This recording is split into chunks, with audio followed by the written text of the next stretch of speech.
안녕하십니까, 책구봉TV입니다.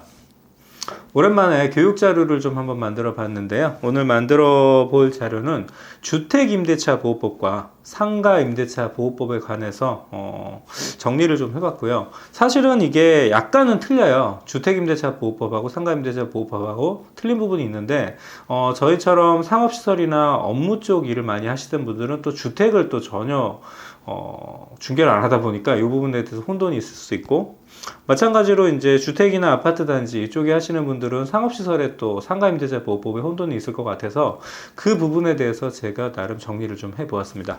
그래서 이 부분은 저희 직원분들이나 아니면은 이제 후배분들이 주택임대차, 상가임대차 어떤 부분이 틀리고 어떻게 중개를 하느냐에 따라서 적용되는 부분이 틀리니 그 부분에 대해서 제가 정리를 좀 해드리고요.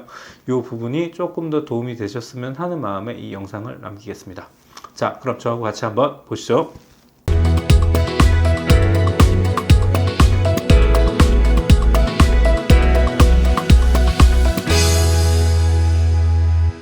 자, 주택임대차보호법과 상가임대차보호법 둘 다 세입자를 위한 보호법이기는 한데 약간은 차이가 있어 가지고요. 이 부분에 대해서 약간의 그 차이가 어떠한 부분인지 우리가 같이 공부를 좀 한번 해보도록 하겠습니다.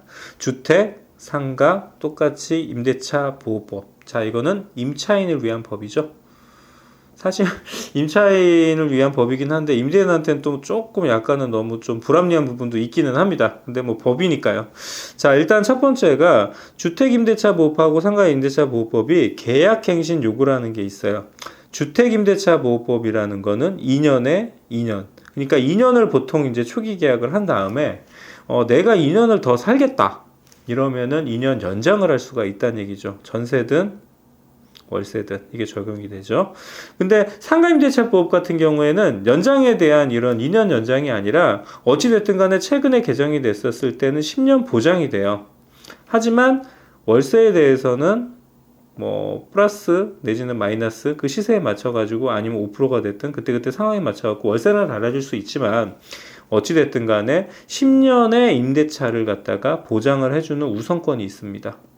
주택에 비해서는 상당히 긴 거죠. 이거는 이제 큰 돈이 들어가고 쉽게 얘기해서 먹고 사는 문제이기 때문에 상가 임대차 보호법은 조금 더 강력하게 보장을 해주고 있습니다. 자, 계약 갱신의 요구 시기가 이게 조금 차이가 있는데요. 주택 같은 경우에는 임차인인 경우에 아니죠. 임대인인 경우에 6개월에서 2월 사이에 이거를 갖다가 우리가 만기 내지는 연장 통보를 해야 되는 거고요. 임대인인 경우에요. 자, 상가 임대차 보호법 같은 경우에 만기 6개월에서 1개월. 요것도 임대인인 경우입니다. 자, 그러면 임차인은 언제까지 하면 될까요? 임차인은 6개월이라는 기준은 없어요. 임차인은 요거는 2개월. 요거는 임차인은 1개월이에요. 근데 쉽게 얘기해서 보통 한 1, 2개월 전에 만기를 하는데 예를 들어서 주인 같은 경우에 너무 일찍 또 얘기할 수는 없고 6개월 정도 남았었을 때 이후에서 주택 같은 경우에 2개월 사이, 그 다음에 상가 같은 경우 1개월 사이, 임차인인 경우에는 6개월이 됐든 어찌됐든 만기 시점 주택은 2개월, 상가는 그러니까 사무실 상가는 1개월 이내에 통보를 하면 된다는 얘기입니다. 계약갱신 요구 거절이라는 거는 이거는 뭐 예를 들어서 우리가 임대인이 내가 이거 사용했을 때 아까 2년을 연장을 한다고 했었잖아요. 근데 내가 직접 써야 될 경우에는 야, 내 집인데 내가 뭐 쓰냐? 뭐 이렇게 얘기해가지고 직계존비속, 그러니까 부모님하고 내 자식이 있을 때는 어찌됐든 이 2년을 갖다가 살지 않게끔 하고 내보낼 수가 있습니다. 사실은. 근데 상가는 어찌됐든 간에 내 자식이 하든 내 부모가 장사를 하든 10년은 보장해 주셔야 돼요. 이게 좀 틀리겠죠. 그 다음에 임대인이 계약 해지를 월세 연지를 해가지고 우리가 해지를 할 수 있는 요건이 주택은 2기예요. 상가는 3기고요. 왜 그런지는 모르겠어요. 어찌됐든 상가는 어찌됐든 간에 조금 월세를 이걸 받고 먹고 사는 문제, 뭐 장사를 하면서 뭐 그런 부분 때문에 그런지는 잘 모르겠지만 아무튼 상가는 3기고 주택은 월세를 받을 경우에 2기가 되면 해지의 요건이 발생을 합니다. 임대차 적용 범위, 이거는 뭐 아까 말씀드렸듯이 2년에 2년을 갖다 연장을 할 수가 있는데 뭐 예를 들어서 직접 사용하는 게 아니라면 연장이 가능한 건데 그 금액에 상관이 없죠. 근데 이거는 상가 임대차 보호법이 뭐 예를 들어서 서울이냐 수도권이냐 지방이냐에 따라서 이게 적용이 되고 안 되고의 차이가 있을 수가 있어요. 그래서 환산 보증금에 따라서 상가임대차 보호법이 적용이 되는지 안 되는지는 꼭 확인을 해봐야 됩니다. 월세가 엄청 비싼 상가나 사무실 같은 경우에는 상가임대차 보호법이 적용이 되지 않을 수도 있습니다. 자, 권리금 회수기에는 뭐 주택 같은 경우에 권리금이 없겠죠, 당연히. 상가임대차 보호 같은 경우에 좀 법적으로 임차인들한테 권리금을 갖다가 니네가 받아서 가고 주인은 이거를 거부를 하면 안 된다. 이런 내용이 이제 법안으로 되어 있기 때문에 권리금 회수는 상가 쪽이 되는 거고요. 묵시적 갱신의 적용 기간은 2년, 이건 1년. 이거는 초기 이제 우리가 보통 주택은 기본이 2년이라고 해요. 만약에 2년 미만으로 계약을 해도 임대차 보호법, 임차인이 주장하면 2년을 무조건 갈 수가 있고, 상가는 원래 1년 단위 플러스 이렇게 계약 연장이 되는 겁니다. 근데 보통 처음에는 2년을 하기도 하죠. 왜냐? 이거는 관례상으로 이렇게 이제 뭐 우리가 이제 하다 보니까 이렇게 되는 거고요. 처음에 이제 인테리어 비용, 초기 비용이 많이 들어가는데 1년 있다가 월세 막 올리고 뭐 이런 얘기가 오면은 좀 그렇잖아요. 그래서 최소한 2년 정도는 월세를 좀 보장을 해줘라. 이런 의미에서 초기 계약을 2년을 하긴 하는데 원래 원칙은 1년 단위의 계약입니다. 오피스텔도 마찬가지예요. 오피스텔도 업무시설 사무실이기 때문에 1년 단위입니다.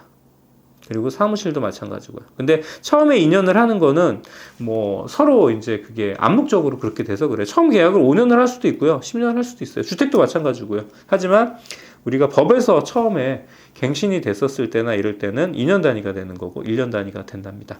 자, 요거는 지금 2024년도 9월 제가 이제 자료를 만든 거기 때문에 추후에 변동이 될 수 있어요. 왜냐하면 임대차 보호법이라든가 공법이라든가 이런 세법이라든가 항상 변동이 되기 때문에 언제 시점에 만들어졌는지에 따라서 그 법이 적용되는 부분이 다릅니다. 환산 보증금 뭐 이런 것도 틀리고요. 나머지 뭐 예를 들어서 법 자체가 바뀔 수도 있으니까 그 부분은 정확하게 예를 들어서 임대차 보호법은 공인중개사 쪽에다 여쭤보시면 될 거고, 세법은 세무사, 뭐 예를 들어서 법리적인 거는 변호사나 법무사 쪽에다가 꼭 가장 최신의 법안으로 확인을 해보셔야지 될 것 같습니다. 자, 이렇게 임대차 보호법 제가 정리를 좀 해드렸습니다. 구독 감사합니다. 자, 이렇게 상가 임대차 보호법과 주택 임대차 보호법 약간은 좀 틀린 부분이 있죠. 그래서 이 부분을 좀 헷갈려 하시는 분들이 많아서 제일 헷갈리는 부분이 사실은 2년 단위의 계약이냐 1년 단위의 계약이냐. 주택은 2년 단위의 계약이 기본 아니고요. 상가 사무실은 1년 단위의 계약이 기본 아닌데 처음에는 인테리어를 많이 하고 돈을 많이 쓰니까 우리가 2년은 먼저 계약을 하는 걸로 하자라고 보통 많이 하긴 하는데 그 다음부터는 1년 단위로 계약을 해야 되는 게 맞고요. 주택은 2년 단위의 계약이 맞고 예를 들어서 2년 미만으로 1년으로 계약을 하든 6개월로 계약하든 임차인이 2년을 주장할 수가 있습니다. 그러니까 그런 부분 조심하셔야 될 것 같고요. 또 한 가지가 계약이 만기가 되는 시점이 주택 같은 경우에는 2개월 이전에 이제 통보가 돼야 되는 거고 상가는 1개월이라는 건 근데 기간이 뭐 제가 보기에는 좀 짧은 것 같긴 한데 왜 이렇게 법안이 나왔는지 모르겠습니다. 그리고 주택은 2년을 살고 2년을 더 연장을 해서 살 수가 있는데 직계 존속 내지는 이런 쪽이 들어오는 게 아니라고 하면 연장을 이유 없이는 할 수가 없죠. 근데 상가 임대차 보호법에서는 이게 임대차 보호법 금액이 넘어도 상관이 없어요. 어찌됐든 간에 초기 계약부터 10년 동안은 그 임차인을 내보낼 수가 없고 그 임차인이 10년 동안 우선적으로 사용할 수가 있는 권한이 부여가 된다라는 거 그런 거 생각을 해야 될 것 같습니다. 지금 현재 요거 같은 경우에는 2024년도 2025년도 지금 현재 법안이고요. 나중에 또 법이 어떻게 바뀔지 모르니까 그 부분에 대해서는 나중에 바뀌면은 제가 다시 한번 정리를 해드리는 걸로 하겠습니다. 이상 주택임대차보호법과 상가임대차보호법 공인중개사 분들은 헷갈리시면 안 될 것 같고요. 또 이게 직접적으로 필요하신 분들도 꼭 이 부분에 대해서는 숙지를 하시면 좋을 것 같습니다. 이상 책고봉TV였습니다. 감사합니다.